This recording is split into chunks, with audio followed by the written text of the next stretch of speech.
Hey birds, I would have started this video earlier today, but I had to go to the bowl to let something out of my hole. I just wanted some sauce on those zingers. Hello everybody and welcome to the show. A couple shameless plugs first. First and foremost, make sure you subscribe to Review Tech USA. I have new content on almost a daily basis and I stream almost on a daily basis on this channel. Also make sure to leave a like and a comment. It helps out in the algorithm. And also check out my ASMR channel called Tech 25 ASMR. I have new content coming this month, and I also have plenty of content up there already. I even have a video talking about Phil, aka DSP Gaming, and his burst in ASMR. Go check out the channel. I'll have links to everything I mentioned below in the description and top pinned comment. All right, so breaking news, very exciting. Everything's getting more expensive and life sucks. All right, that's the video. See you later. No, well, it gets worse, actually. So I'm going to continue the video. So how is Xbox doing? We know a couple things have happened in 2025, or a few things that happened in 2025 that didn't help the Xbox brand. One was multiple price hikes on the consoles. Here are a couple of the greatest hits that Microsoft gave to us in 2025, where their consoles went up quite a bit. Here we have the Xbox Series S was $299 US dollars, 299 euros as well. It went up to $379. The Xbox Series X went from $499 to $599 US dollars. And then we have the absolutely insane Xbox Series X 2 terabyte Galaxy Special Edition. Originally it was $599, which was expensive already. Then it went up to $730. And then you have the accessories to also increase, but I'm not going to be here for 20 minutes going over stuff I've talked about already. But wait, there's more. The prices went up again. The Xbox Series X went up to $379. Then it went up to $400. The Xbox Series X went from $600, let's say. Well, I don't know why I just went $599.99. Who cares about the penny? Went up to $650. And then my favorite one, the Xbox Series X, the Galaxy Edition, which, keep in mind, Microsoft didn't release a Pro or a 1X version of current-gen consoles. It's still the same capabilities as the launch Xbox Series X, went from the already increased price of $730 to $800 for 5-plus-year-old technology at this point. $800 for a console that Microsoft doesn't really care about. Why would you spend anyway? I'll hold my opinions for the end of the video. You know how this goes. Well, with all of these price increases, I almost forgot to mention this one. They also increased the price of Xbox Game Pass Ultimate. Let's not forget that. How are Microsoft sales? How are Microsoft sales in 2025? They were absolutely terrible, really bad, the worst they had on record, at least in the UK. This comes from purexbox.com. Over the last year or so, it's not been particularly positive news when it comes to Xbox console sales, with Microsoft continuing to focus its efforts on PC and ROG Xbox Ally in recent months, and also focusing on AI. Let's not forget that. That trend has been felt here in the UK, where the Xbox Series X and S sales are down almost 40% in 2025, leading to the worst year on record for Xbox consoles, according to Chris Dring. Chris Dring is the editor-in-chief and co-founder of The Game Business. This is what Christopher had to say. Sales of Xbox consoles were down 39% in the UK during 2025, making it comfortably the worst year on record for Xbox consoles.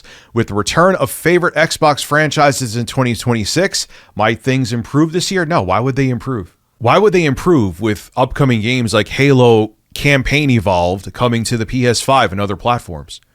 What incentive is there to go out and buy an Xbox? And on top of that, too, Microsoft doesn't seem to care about their Xbox consoles anymore. And on top of that, it is more expensive than ever to purchase an Xbox console. Why would their games turn things around? There's literally no chance of that happening. Anyway, despite the looking very doom and gloom for Microsoft and Xbox consoles, it's important to remember that renewed focus we mentioned up at the top.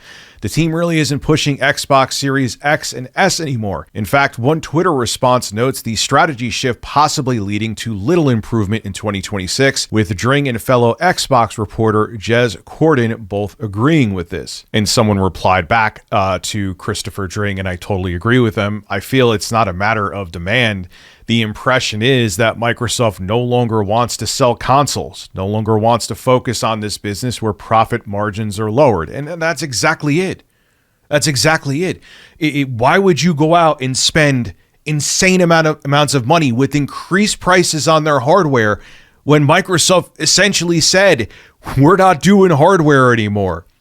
We're out of the hardware race. Our next console, sure, we're coming out with the next console, but it's a PC. You could put Windows on it. You could put SteamOS on it. You could do whatever the hell you want with it. It's not this like singular closed garden platform where it's going to have exclusives you could play nowhere else. There's downsides to having that closed walled garden around a console, but at the same time, you need an incentive for people to buy your hardware. And Microsoft made it very clear they don't want to incentivize you to buy their dedicated console hardware.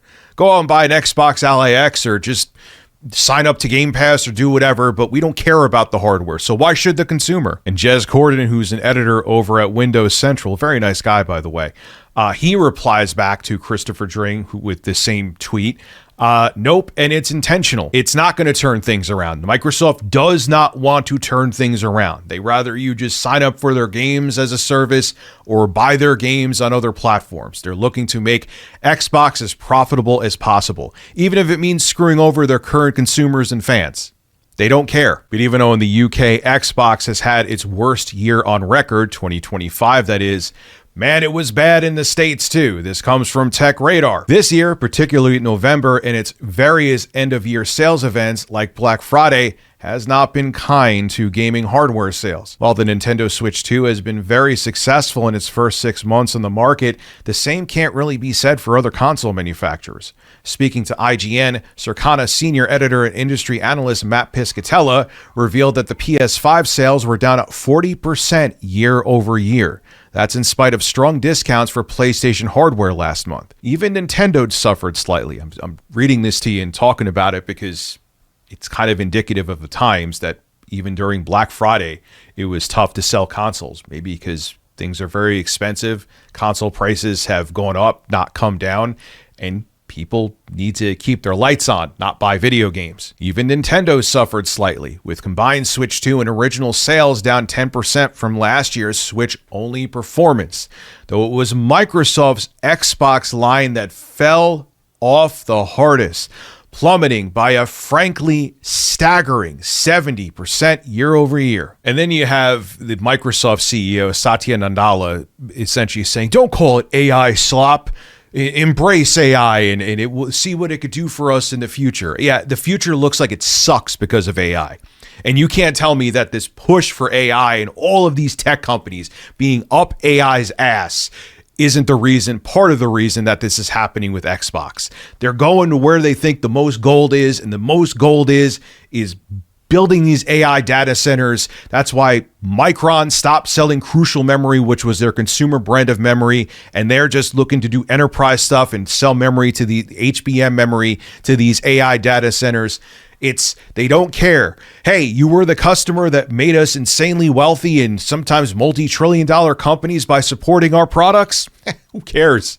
Thanks for the money, you idiots. Now we're just going to go focus on AI and make tons of cash while this bubble is going on. And when the bubble is done, we're just going to be like, hey, you need computing power, and a computer that a few years ago would have cost you $2,000 now cost you $6,000 or $10,000? Oh, you can't afford that? That sucks. You need to edit some videos, do some productivity work. You could lease computing power from us. Yeah, the AI bubble burst, but now we have to do something with these data centers. And we want to make sure computing at home and having native computing power at home is unaffordable. Look, and not to bring up politics too, the reason why there is this AI gold rush with all of these corporations right now is that there's no regulation. No one, they actually, in legislation, they wanted to make it that states in the United States couldn't do anything to regulate AI. They just wanted to take over, and these companies are loving it because there's this like financial circle jerk going on right now where they're all making bank off of each other. You have, NVIDIA is going to raise the price of their 5090, which was MSRP at $1,999, $2,000 to $5,000. The 5090 is going up $2,500 to $3,000. They don't care about us anymore. And they're thinking, all right, this AI bubble burst, guess what? You need to use computing power?